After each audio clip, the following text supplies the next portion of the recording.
అంటే ఈమె యొక్క గొప్పదనం ఎంతో చూడండి. అది మనకు కావలసింది ఇక్కడ. ఆయన ఏమేమి సృష్టి చేశాడనే విషయం అది ఇంకొక సందర్భంలో చర్చనీయాంశం. ప్రస్తుతానికి ఇంత మహత్తరమైన సృష్టిని ఆయన చేయటానికి కారణం ఏమిటి అనే విషయాన్ని మనం గుర్తు చేసుకుంటూ ఉన్నాం. ఇంత గొప్ప సృష్టి చేసి ఒక కానుకగా ఆమెకు అందచేసినటువంటి వాడు ఆయన. ఆ విధంగా భూలోకం దగ్గర నుంచి మొదలు పెడితే దానికి పైన 1,00,000 యోజనాల ఎత్తులో భువర్లోకం అన్నాడు. అది గంధర్వులు ఉండేటువంటి ప్రాంతం అన్నాడు. అది సూర్యుడికి కిందగా ఉండేటువంటిది.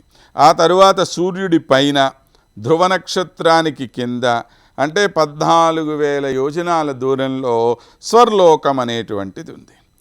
ఆ గ్రహ నక్షత్రాలు ఉండేటువంటి ప్రదేశం ఇట్లా ఒక్కొక్కటి లెక్క వేసుకుంటూ పోయారంటే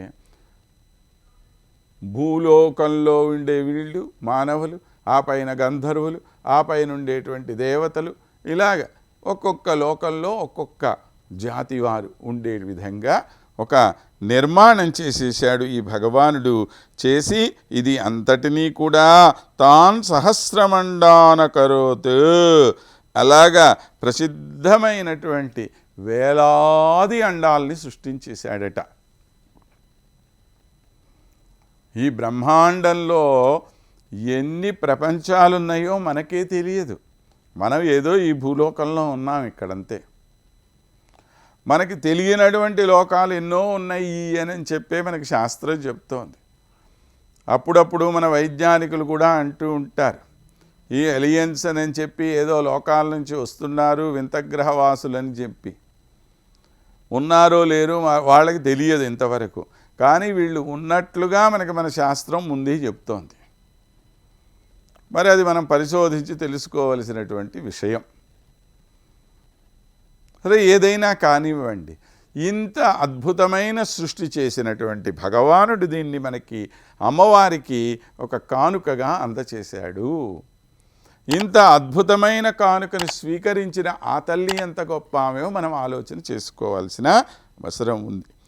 ఒక లీలా రూపంగా ఈయన తెలుపు, ఎరుపు, నలుపు దారాల బంతుల్ని సృష్టించి ఆమెకి కానుకగా ఇచ్చాడు అని చెప్పి సహస్రమకరో తాన్ భూర్భువ సన్వతః శ్రీరంగేశ్వరి దేవి తే విహృతయే సంకల్పమాన ప్రియ.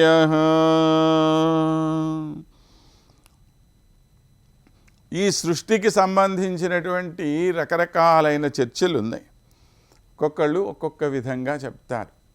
వేదాంత దేశికుల వారు వర్ణన చేస్తూ అంటారు, శ్రీస్తుతిలో అమ్మవారిని గురించినటువంటి ఒక చక్కటి శ్లోకం. ఆయన ఈ సమస్తమైనటువంటి అండాలన్నింటినీ ఒక చెస్ బోర్డు లాగా దానిలాగా వర్ణించేశాడనమాట.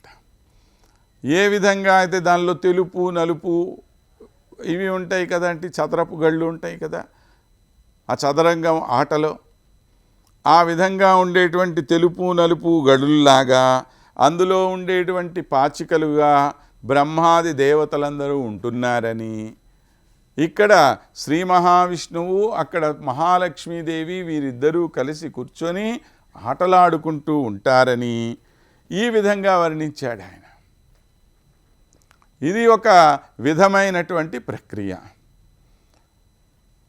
ఆ రకంగా ఈ ప్రపంచంలో ఈ సృష్టి అనేటువంటిది ఎవరి కోసం జరుగుతున్నది అనంటే బ్రహ్మాది దేవతలందరినీ సృష్టించినటువంటి భగవంతుడు లక్ష్మీదేవికి ఆనందాన్ని చేకూర్చటం కోసమే ఈ సృష్టి చేస్తున్నాడు.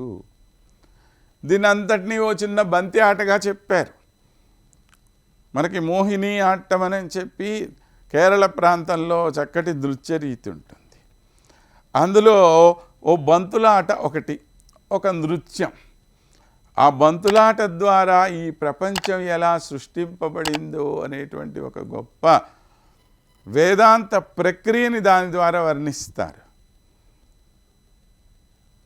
అలాగనే ఈ అండపిండ బ్రహ్మాండాలన్నీ ఏ విధంగా ఆవిర్భవించాయో కూచిపూడి నృత్యంలో గొల్ల కలాపం ద్వారా తెలియజేస్తారు మనకి. ఇట్లా ఎన్నో కళల ద్వారా కూడా మనకి ఇవి చాలా లీలగా తెలియజేయబడినటువంటి విషయాలు ఉన్నాయి.